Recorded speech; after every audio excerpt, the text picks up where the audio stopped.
Welcome back to the NFL Experience in the LA Convention Center, site of Super Bowl 56. Chris Sims, Mike Florio, and my worlds are about to collide. Wait. Are you really about to bring your mistress on here with me right now? I mean, I'm supposed to be your one and only, and here you are going to bring your mistress on. Hey, all I'm saying is... I mean, you get to Hollywood, this is like Jerry Springer. Let's go. Somebody's going to be hitting somebody with a chair here before it's all said and done. But Mike Golic, who was great every Monday on PFT Live all season long, and we had so much fun. Mike and Mike... Also in the morning. Mike along with Mike in the morning. Mike along with Mike in the morning. We didn't want to get sued by anybody. One good Mike and one jerk Mike. That's what I think it should have been called. Mike, how are you?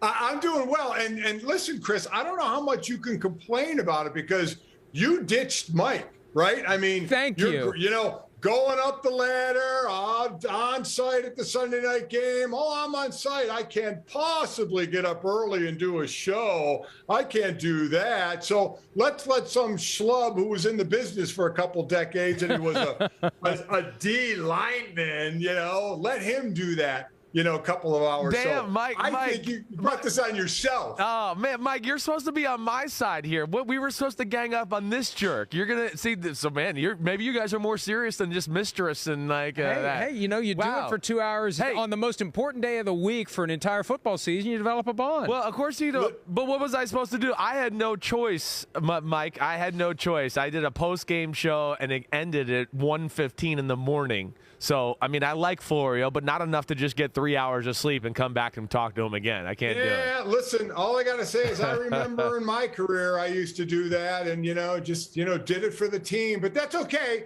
I know you quarterbacks are in a different category. Listen, as a D lineman, I'm born and raised to hate quarterbacks. So you know I was going to come after you and not Florio, the guy who opens a shower door on his head and almost knocks himself out. So. I have not yet injured myself in the hotel here in L.A., but it's just a matter of time. Mike, let's get this out of the way first. Not that because it's a great cause. Right. I just don't want to forget about it. Tell us why you're here and what you have going on with the Talking Type U campaign.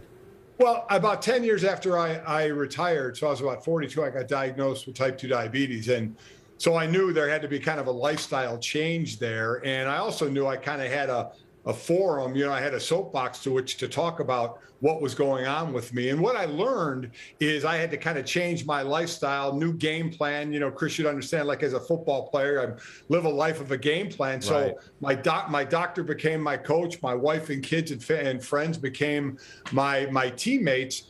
And I learned that there's 34 million people dealing with type 2 diabetes around the country, that our journeys are all different. So I got into the now with One Touch Solutions. It's kind of a digital one-stop shop. So it let me combine a lot of things to get like a customized program for me, whether it's through Noom, Fitbit, WellDoc, Cecilia Health, a lot of different entities that can help me track my nutrition, my wellness. I can chat with diabetes experts as well to ask questions if I need to.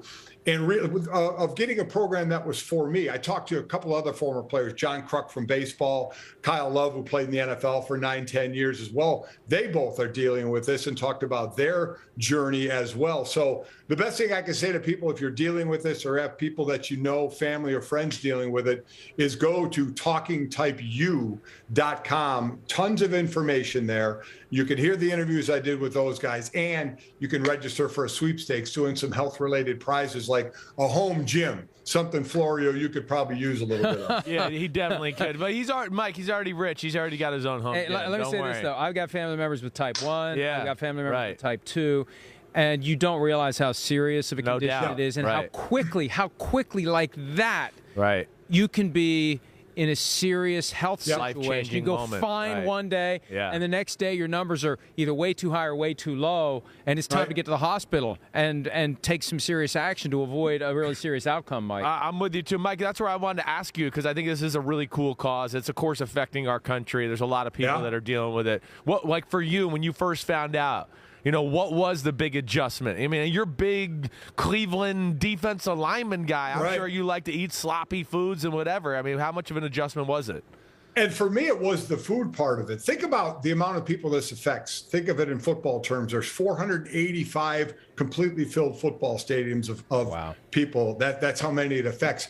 And everybody, like I said, with a different journey, what does it affect the most? I was used to working out all my life. Right. So working out has been easy for me. I like to go move. It was my diet that had to change. And it took my wife and my doctor and my friends to get me down the right road. Listen, I don't need perfect. Nobody does. And I don't expect that of anybody. I think mentally that would destroy you if you could never touch a cookie or a donut again. I'm like 85 good, 15 bad, but which is way better than I was. So I finished ball at 300. I went up to 320. And then I'm down to about 240, my high school senior weight. I feel great.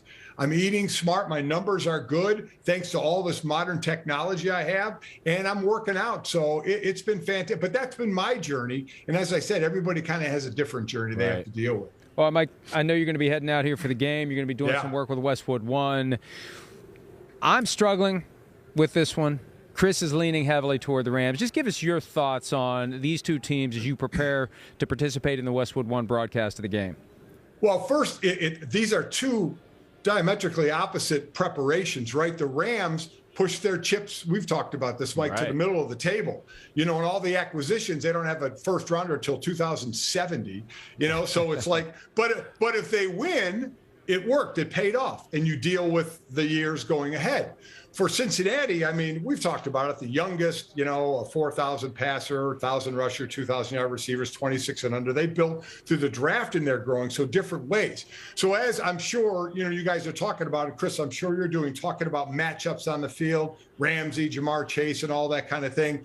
To me, the biggest mismatch when you study is going to be the O-line of Cincinnati pass blocking against the rush. I mean, it's not rocket science to know that. I talked to Jonah Williams, the left tackle for the Bengals, a couple of days ago, and he said, listen, we know it, but all we can do is try and execute the game plan, the way it's supposed to be. If you get beat, my dad taught me this, you get beat, you got 40 seconds to get to the next play. You damn well better forget about it and go to the next play and see what happens. So how do they block that? Can they block with 5? If Uzama's in the game, does he have to stay in and block? If Sample's in the game at tight end, does he have to stay in and chip? Does Mixon have to chip?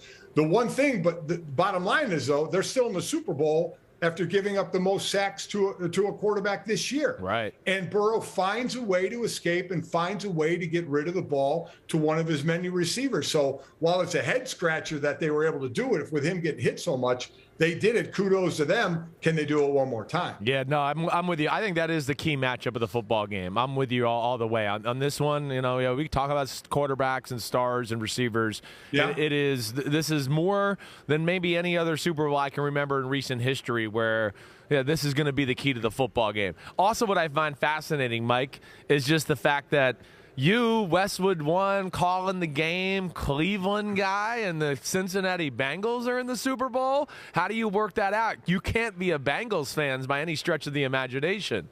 Somebody had asked me, because it's in Ohio, will Cleveland fans root for Cincinnati? And I said, hell no. I said, right. They don't want Cincinnati to hold that over their head. Yeah.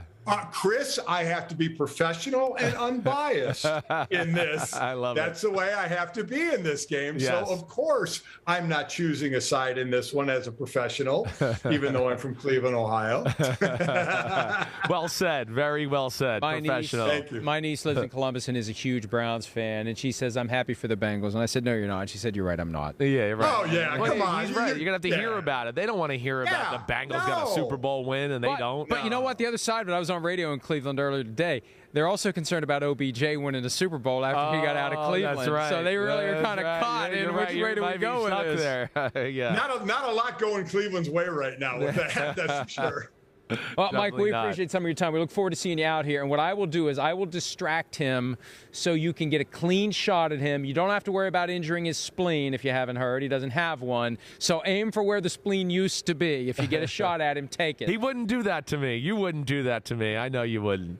Listen, the pass rusher I was, it took me 9 years to get 11.5 sacks. I probably miss you. Great talking to you, Mike. You're the man, Mike. See you, buddy. Get down there. Later. Hi, I'm Mike Tirico, and thanks for watching. Make sure to hit subscribe for the latest news and highlights from NBC Sports.